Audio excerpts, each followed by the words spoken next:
బాజీ గారు జాయిన్ అయ్యారు, కాంగ్రెస్ అధికార ప్రతినిధి, అలాగే స్టేట్ మైనార్టీ అబ్జర్వర్. బాజీ గారు వెల్కమ్.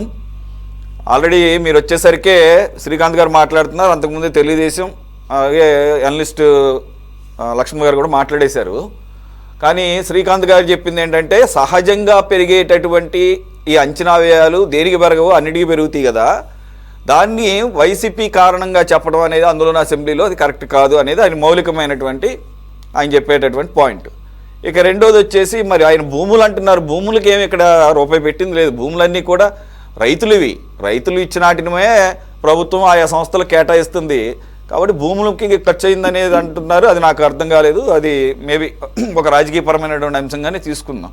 బాజీ గారు, what is your observation? Is it correct to give a statement on behalf of the government being a minister to that particular portfolio saying that 25% increase in expenditure అది ఏదైతే పెరగబోతోందో దానికి కారణం పూర్తిగా 2019-24 మధ్య కాలంలో ఉన్న వైసీపీ ప్రభుత్వ నిర్ణయం వల్లనే, అమరావతిని పక్కన పెట్టడం వల్లనే అనేది ఎంతవరకు కరెక్ట్? అలాగే ఈ నిర్మాణ సంస్థలు నేను అడిగాను, మీరు అప్పటికి వచ్చారో లేదో, నిర్మాణ సంస్థలు కూడా బాధ్యత వహించాలి కదా, వీళ్ళు టార్గెట్లను రీచ్ అవ్వకుండా ఎక్కడో కొద్దిగా అటు ఇటు అయితే అనుకోవచ్చు, ఎక్కడో 28% టార్గెట్ ఉంటుంది, వీళ్ళేమో 5 నుంచి 8% మధ్యలో పనులు చేస్తూ ఉంటారు. పేరుకేమో ప్రపంచ స్థాయి నిర్మాణ సంస్థలు, మరి వాళ్ళకి భయం చెప్పేది ఎవరు? ఎవరన్నా మనలాంటి వాళ్ళు, మీడియా వాళ్ళు అదే సిఆర్డిఏ డాష్ బోర్డులో చూసి కనుక ఆ ఫ్యాక్ట్స్ని చెప్తే వారిని కూడా ఈ నిర్మాణ సంస్థలు టార్గెట్ చేస్తూ భయపెడుతూ నోటీసులు ఇస్తామంటాం అని చెప్పేసి కూడా గతంలో మనం చూసాము. సో ఓవరాల్గా అసెంబ్లీలో కాబట్టి చెప్పిందే, దీన్ని ఎలా తీసుకోవాలి? ఈ రకంగా కూటమి ప్రభుత్వం ముందే ప్రజల్లో విమర్శలు రాకుండా ఇంకా ఇంకా పెరగబోతోంది దీని మీద వ్యయం అని చెప్పేసి ఒక షీల్డ్ తీసుకుంటుంది అనుకోవాలా? ముందుగా సురేష్ గారు, మీకు ప్యానల్ ఉన్న పెద్దలకి, సిటీ 24/7 వీక్షకులందరికీ కూడా శుభ సాయంకాలం అండి. అందరికీ నమస్కారం. ఇప్పుడు అమరావతి మరి ఖర్చు పెరగటానికి కారణం వైసీపీ ప్రభుత్వ నిర్ణయమే అని నారాయణ గారు చెప్పారు. నేను వారి స్టేట్మెంట్తో పూర్తిగా ఏకీభవించను. కారణం ఏంటంటే కేవలం వైసీపీ నిర్ణయమే కాదండి, దీనికి అంతకుముందు మరి గవర్నమెంట్లో ఉన్న తెలుగుదేశం పార్టీ ప్రభుత్వం కూడా కారణమే. ఎందుకంటే 2014-19 మధ్యలో అమరావతి ప్రారంభించి మరి అరకొర పన్నులతోటే క్లోజ్ అయింది వాళ్ళ టెన్యూర్. పెద్దగా నిర్మాణాలు జరగల అప్పట్లో. కొన్ని రోడ్లు స్టార్ట్ చేసి మధ్యలోనే ఆపారు. ల్యాండ్ పూలింగ్ కూడా మధ్యలోనే డిస్ప్యూట్స్తో ఉంది. దీనికి వైసీపీ కూడా మధ్యలో ఆటంకాలు కల్పించడం, రైతుల్ని రెచ్చగొట్టి కోర్టుల్లో కేసులు వేయించడం, భూములు ఇవ్వకుండా చేయటం డిస్ప్యూట్స్, అలాగే వరల్డ్ బ్యాంకు ప్యానలిస్టులకు కూడా కంప్లైంట్స్ పెట్టడం, ఇవన్నీ కూడా 2017 ఆ ప్రాంతంలో జరిగింది. కావాలంటే మన రికార్డ్ చూస్తే అర్థమైపోతుంది. సో ఒక రాజధాని ఇంత పెద్ద ఎత్తున ప్రణాళికాబద్ధంగా ఇంత మోడర్న్ సిటీని నిర్మించాలంటే ప్రభుత్వం ఒక టెన్యూర్లో పూర్తి కాదండి. 2014-19 టెన్యూర్లో కొంత ల్యాండ్ పూలింగ్, తర్వాత కొన్ని ప్లాన్స్ అన్ని గ్యాదర్ చేయడం, ఆర్కిటెక్ట్స్ ని కన్సల్టెంట్స్ ని చేయడం జరిగింది. కానీ చంద్రబాబు గారు చేసిన మిస్టేక్ ఏంటంటే, ఏదైతే ఇవాళ మెయిన్ సీడీ యాక్సెస్ రోడ్స్ కి హైవేస్ కనెక్ట్ చేశారో ఆ కనెక్ట్ చేసే విధానం అప్పుడే చేసి రాజధానిని ఒక రూపం తీసుకొస్తే బాగుండేది. టెంపరీ బిల్డింగ్స్ స్థానంలో కొంత పర్మనెంట్ ఆలోచన చేస్తే బాగుండేది. ఎనీహౌ అప్పుడు అవలా. కానీ ఏంటంటే ఇప్పుడు ఈ తర్వాత వచ్చిన ప్రభుత్వం 2019 నుంచి 24 మధ్యలో అసలు అమరావతి కట్టడమే ఇష్టం లేదు వాళ్ళకి. వాళ్ళు ఇంకేం ఎఫర్ట్ చేస్తారండి? వాళ్ళు నిందించడం కాదు, వాళ్ళు నిందించాల్సిన అవసరంలా. వాళ్ళు ఇవాళ అసలు అమరావతి మీద మాట్లాడే హక్కు ఇవాళ వైసీపీకి లేదు. ఎందుకంటే వాళ్ళు వదిలేసిన ప్రాజెక్ట్ అది, వాళ్ళకి ఇష్టం లేని ప్రాజెక్టు. అమరావతి అంటేనే వాళ్ళు బూతు మాట విన్నంతగా బెంబేలు పడిపోయే పరిస్థితి వైసీపీ ప్రభుత్వానికి కానివ్వండి, వైసీపీ నేతలకు కానివ్వండి. కాబట్టి ఏంటంటే వాళ్ళు ఇవాళ ఏం మాట్లాడినా అమరావతి గురించి వాళ్ళు మాటలకి విలువ లేదు. ఇంకొక మాట ఏంటంటే 2019 జూలై 15వ తేదీన ఎవరున్నారండి అధికారంలో? 2019 జూలై 15వ తేదీన వీళ్ళు ఇచ్చిన కంప్లైంట్స్ రైతుల ద్వారా ఇప్పించిన కంప్లైంట్స్ వల్ల వరల్డ్ బ్యాంకు ఫైనాన్సింగ్ ని నిలిపివేసింది. దీనికి కారణం ఏంటంటే గవర్నమెంట్ ఆఫ్ ఇండియా ఏం చెప్పిందంటే ఫైనాన్సింగ్ రిక్వెస్ట్ ని ఉపసంహరించుకుంది. వరల్డ్ బ్యాంక్ కి లెటర్ రాసింది, ఫైనాన్సింగ్ రిక్వెస్ట్ ని మేము విత్డ్రా చేసుకుంటున్నాము అని. ఎందుకు రాసిందండి? అమరావతి అనేది వీళ్ళు మూడు ముక్కలాటగా రాజధాని నిర్మాణం అనేది జరగకపోవటం, రాజధాని నిర్మాణం పట్ల ఆసక్తి లేకపోవటం, అలాగే చంద్రబాబు నాయుడు గారికి కేంద్రంలో ఉన్న నరేంద్ర మోడీ ప్రభుత్వానికి మధ్య డిస్ప్యూట్స్, వాళ్ళ మధ్య సఖ్యత సయోధ్య లేకపోవటం, ఈ కారణాల వల్ల వరల్డ్ బ్యాంక్ ఫండింగ్ ని $300 మిలియన్ యొక్క ఫండింగ్ ని వరల్డ్ బ్యాంక్ విత్డ్రా చేసుకున్నది. This is the crucial point. Withdraw చేసుకున్నందువల్ల తర్వాత వీళ్ళు ఎందుకు విత్డ్రా చేసుకున్నారు, దాన్ని కంటిన్యూ చేయండి, ఆ కన్సర్న్స్ ఏమైనా ఉంటే మేము రిజాల్వ్ చేస్తామని ఈ ప్రభుత్వం, జగన్మోహన్ రెడ్డి గారి ప్రభుత్వం ఏ కోసైనా కూడా ప్రయత్నం చేయలా. పోనీ వాళ్ళు మూడు ముక్కల ఆటలో ఒక ముక్క అమరావతే కదా, ఆ ముక్కనన్నా బాగు చేసుకుందాం, 4 ఇటుకలు వేద్దామనే ప్రయత్నం కూడా చేయలా. టోటల్ గా వాళ్ళు విశాఖపట్నం మీద దృష్టి పెట్టుకున్నారు. రాజధాని నిర్మాణం కంటే కూడా ఇతర అంశాల మీద ఎక్కువ జగన్మోహన్ రెడ్డి గారు ఫోకస్ పెట్టారు. కాబట్టి వాళ్ళకి అమరావతి నిర్మించడం అనేది ఇంట్రెస్ట్ లేదు. కాబట్టి వాళ్ళు కేంద్రంతో నెగోషియేషన్ చేయాలా, వరల్డ్ బ్యాంక్ తో నెగోషియేషన్ చేయాలా, ఇతర ఫైనాన్సింగ్ రిసోర్సెస్ గురించి ఆలోచించాల. దరిమిలా ఏం జరిగిందంటే పూర్తిగా మూలపడిపోయింది. కట్టిన అరకొర నిర్మాణాలు ధ్వంసం అయిపోయినాయి. అక్కడ ఈ 2024లో టీడీపీ మన ఎన్డీఏ ప్రభుత్వం వచ్చేంత వరకు కూడా అక్కడ ఆ ప్రాంతం అంతా కూడా పెద్ద అడవిని కల్పించేలాగుంది.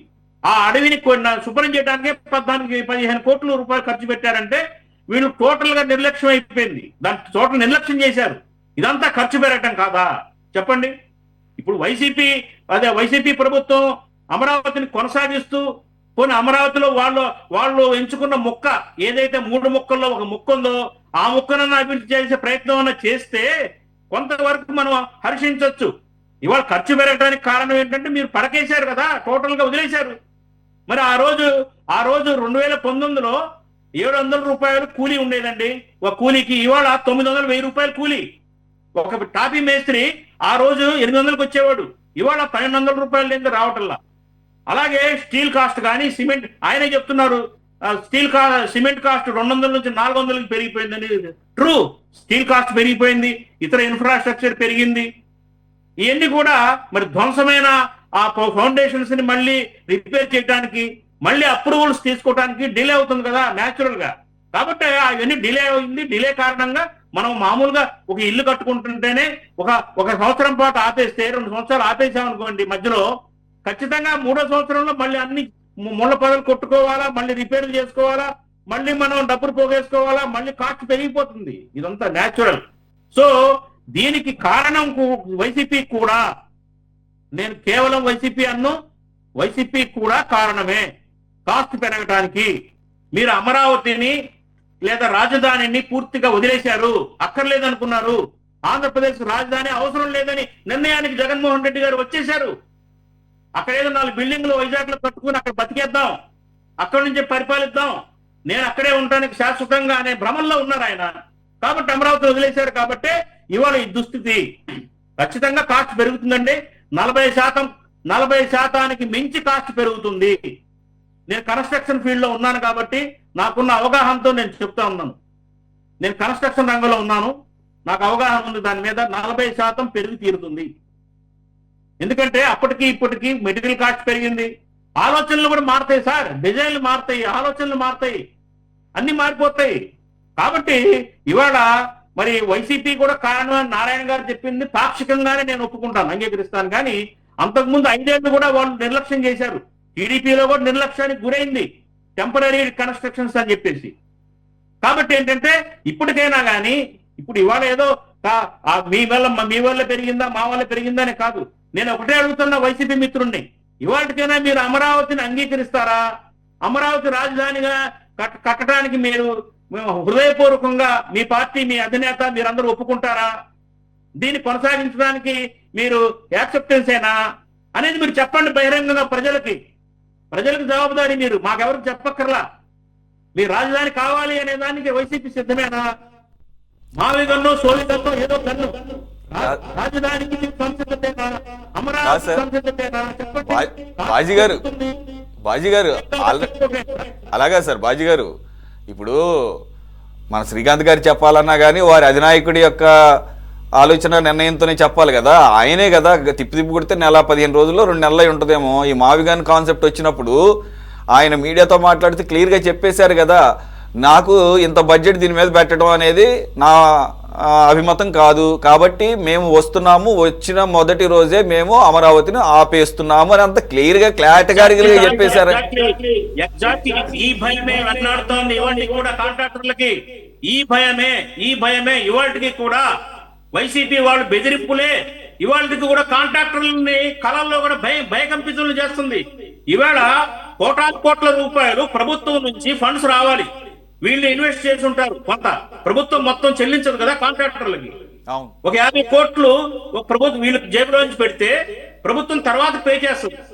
మరి ఇవాళ ఇన్వెస్ట్ చేసి రేపొద్దున కర్మగాలి మళ్ళీ వీళ్ళు వచ్చి ఆపేస్తే మా పరిస్థితి ఏంటి అనే భయాందోళనతో ఉన్నారు వాళ్ళ కాంట్రాక్టర్లు. స్టిల్ ఉన్నారు. అందుకే నేను అడుగుతున్నా వైసీపీ మిత్రుల్ని, మీరు ఇవాళకైనా యాక్సెప్టెన్స్ అయినా అమరావతికి ఒప్పుకుంటున్నారా? అమరావతిని అంగీకరిస్తారా? అడ్డంకులు సృష్టించకుండా ఉంటారా? బాజీ గారు నేను అందు గురించే దీంట్లో ఈ కాంట్రాక్టర్లు ఎవరెవరైతే ఉన్నారో ఈ పెద్ద పెద్ద సంస్థలు ఈ ఇన్ని రకాల పనులు తీసుకున్నారు కదా, ఒక్కొక్కళ్ళు ఇంత పర్సంటేజ్ ఆఫ్ వర్క్స్ అని చెప్పేసి, ఇవి టార్గెట్ ఎంత, ఫలానా టైంకి ఎంత పని చేశారు అనేది ఎప్పటికప్పుడు సిఆర్డీఏ డాష్బోర్డ్లో అప్డేట్ చేస్తున్నారు కదా. మరి ఇంత టార్గెట్కి వీళ్ళు రీచ్ అయిన దానికి ఇంత వ్యత్యాసం ఉండటానికి ఇప్పుడు మీరు చెప్పినటువంటి ఆ భయాలు లేదంటే ఆ రకమైన ఫినాన్షియల్ ఆస్పెక్ట్స్ కూడా ఏమైనా కారణమై ఉండే అవకాశం ఉందా? ఖచ్చితంగా ఉంటాయండి. ఫైనాన్షియల్ ఆస్పెక్ట్స్ ఉంటాయి. ఫండ్స్ రిలీజ్ చేయడం ప్రాపర్ గా రిలీజ్ చేయకపోవడం వల్ల డిలే అవుతాయి. ఎందుకంటే వీళ్ళు దశల వారీగా ఒక ప్రాజెక్ట్ ఉందనుకోండి సార్, 1000 కోట్ల ప్రాజెక్ట్ అనుకోండి, దశల వారీగా ఫండ్స్ రిలీజ్ చేస్తారు. వర్క్ పొజిషన్స్ బట్టి, వర్క్ స్టేజ్ ని బట్టి ఫండ్స్ రిలీజ్ అవుతూ వెళ్తాయి. వీళ్ళు ఫండ్స్ సరిగ్గా రిలీజ్ చేయకపోయినా వర్క్ డిలే అయిపోతుంది. వీళ్ళు భయాల గురించి పక్కన పడేయండి. ముందు స్టేట్ గవర్నమెంట్ నుంచి ఫండ్స్ దశల వారీగా రిలీజ్ చేసే ఫండ్స్ ని ప్రాపర్ గా రిలీజ్ చేయకపోవడం కూడా డిలేకి కారణం. ఇంకొకటి ఏంటంటే ఈవేళ వీళ్ళు భయపెట్టినంత మాత్రాన ఆగవు కదా సార్, పనులు మధ్యలో ఆపేసి వెళ్ళిపోరు వాళ్ళు. అలాగే మధ్యలో ఆపేసిన తర్వాత మళ్ళీ ఇంకో కాంట్రాక్టర్ వచ్చి టేకప్ చేయడం కూడా కష్టమే. కాబట్టి వీళ్ళనే కొనసాగించాలి. ఏ ప్రభుత్వం అయినా కానీ, ఏ నిర్మాణం అయినా కానీ ఒక కాంట్రాక్టర్ తీసుకున్న తర్వాత జనరల్ గా డిలే అవడం సహజం. 10 to 20% టైము కుషన్ టైం ఉంటుంది సార్ ఏ ప్రాజెక్ట్కి అయినా కానీ. వీళ్ళు అనుకున్న డెడ్ లైన్ టైం షెడ్యూల్ కంటే కూడా 10-20% కుషన్ పెట్టుకుంటారు. ఆ కుషన్ లో పూర్తి చేయాలి. అలాగే ఏంటంటే వీళ్ళు ఫండ్స్ కూడా ప్రాపర్ గా రిలీజ్ చేయాలి. కానీ నేను ఒకటే చెప్తున్నాను, వీళ్ళు జగన్మోహన్ రెడ్డి గారు ఇవాళకు కూడా ఆయన బెదిరిస్తా ఉన్నారు, మేము వస్తే 2వ రోజు ఆపేస్తామని. ఇది కరెక్ట్ కాదంటున్నాను. ఇది కరెక్ట్ కాదు. ఈ రాష్ట్ర ప్రజలు మిమ్మల్ని క్షమించరు. ఇలా స్టేట్మెంట్లు ఇచ్చి మీరు ప్రజల్లో రేపు ఓట్లు అడుక్కోవడానికి ఏ రకంగా వెళ్తారని అడుగుతున్నా. మీరు రాజధాని లేకుండా చేసి రాష్ట్రానికి అధోగతి పాలు చేసి మీరు ఓట్లు అడగడానికి ఏ రకంగా వెళ్ళగలుగుతారు? మీరు క్లియర్ కట్ గా మీరు స్టేట్మెంట్ అలా ఇచ్చేస్తే జగన్మోహన్ రెడ్డి గారు మీరు ఆపేస్తానంటే అది దేనికి సంకేతం? ఇవాళ ఫండింగ్ చేసే వరల్డ్ బ్యాంకులు కానివ్వండి, ఫైనాన్షియల్ ఇన్స్టిట్యూట్స్ కానివ్వండి, వాళ్ళు ఏం చేస్తారు చెప్పండి? ఏమవుతుంది? ఇప్పుడు దాకా మేము చేసిన ఫైనాన్సింగ్ వెనక్కి ఎలా వస్తుంది? $800 మిలియన్ ఇన్వెస్ట్మెంట్ తోటి జరుగుతున్న ఈ ప్రాజెక్టు మధ్యలో ఆపేస్తే ఫండ్స్ వెనక్కి ఎలా వస్తాయని భయపడతారు కదండి సహజంగా ఎవరైనా కానీ. సో ఏంటంటే వీళ్ళు జగన్మోహన్ రెడ్డి గారు ఈ రాష్ట్రానికి చాలా తీరని ద్రోహం చేస్తా ఉన్నారు. ఎందుకంటే రాష్ట్ర ఆర్థిక పరిస్థితి ముడిపడి ఉంది. ఇది నేను రేపు పొద్దున వీళ్ళు మళ్ళీ అధికారంలోకి వస్తారా రారా పక్కన పెట్టండి, కానీ ఒక మెచ్యూర్డ్ పొలిటీషియన్, ఒక మెచ్యూర్డ్ 5 ఏళ్ళు ముఖ్యమంత్రిగా ఉన్న రాజకీయ నాయకుల్లాగా మాట్లాడటంలా జగన్మోహన్ రెడ్డి గారు. వారు నోటికి ఏదొస్తే మాట్లాడతారు. ఏదైతే అభివృద్ధిని కానీ ఆ రాజధాని నిర్మాణాన్ని కానీ అడ్డుకునే దిశలో ఆలోచనతో మాట్లాడుతున్నారు తప్పించి ప్రోగ్రెసివ్ వేలో, కన్స్ట్రక్టివ్ వేలో ఆయన ఆలోచన విధానం లేదు. ఇది రాష్ట్ర ప్రజలందరూ కూడా గమనిస్తా ఉన్నారు, భయపడతా ఉన్నారు, ఆందోళనతో ఉన్నారు. రాజధాని ఇప్పటికీ పూర్తవుతా లేదా? ఖచ్చితంగా 29 ఎలక్షన్ నాటికి పూర్తి కాదు. ఖచ్చితంగా పూర్తి కాదండి సురేష్ గారు. 2029 నాటికి 4-5 ప్రాజెక్టులు అవుతాయి. అసెంబ్లీ భవనం, సెక్రటరియట్ భవనం కూడా పూర్తిగా 29 నాటికి అవదు, డిలే అవుతుంది.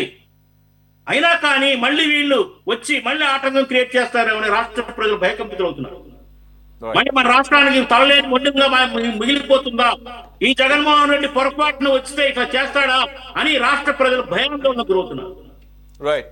కాబట్టి దయచేసి రాష్ట్ర ప్రజల తరఫున వేడుకుంటున్నా, మీరు మీ అధినాయకుడికి చెప్పండి, ఆయన కనువిప్పు చేయండి, మీకు కూడా మంచి పేరు వస్తుంది. రాజధాని నిర్మాణంలో సహకరిస్తే మీకు మంచి పేరు వస్తుంది అండి. మీరు విశాఖపట్నం నుంచి కర్నూలు నుంచి మెల్లగా దాటి బందర్లో పడ్డారు, మచిలీపట్నానికి పడ్డారు మావి గారి పేరుతో. ఆ కొంచెం ముందుకు రండి, అమరావతికి రండి, ఖచ్చితంగా మంచి పేరు వస్తుంది, ప్రజలు హర్షిస్తారు, మిమ్మల్ని ఓట్లేసి గెలిపిస్తారు. మిమ్మల్ని మీరు ఇట్లా చేస్తే మీరు కనీసం ముఖం కూడా చూపించలేరు జనానికి, ఆంధ్రప్రదేశ్ ప్రజలకి. That is my submission Suresh గారు. రైట్ బాజీ గారు, చూద్దాం మరి. ఇప్పుడు రీసెంట్గా కూడా ఆయన స్టాండ్ చెప్పేసిన తర్వాత మరి మీరు ఏదైతే కోరుకుంటున్నారో, లేకపోతే రాష్ట్ర ప్రజలందరూ కోరుకుంటున్నారో, లేకపోతే అట్లీస్ట్ ఈ అమరావతికి సంబంధించి ఈ ప్రాజెక్టుని సమర్థించే వాళ్ళు కోరుకుంటున్నారో, మరి అది ఆయన కన్సిడర్ చేస్తాడా? ఇంకా 2.5 సంవత్సరాల టైం ఉంది, చూద్దాం. పార్టీ పరంగా అయినా ఏమైనా ఒక నిర్ణయం తీసుకుంటారా అని చెప్పేసి.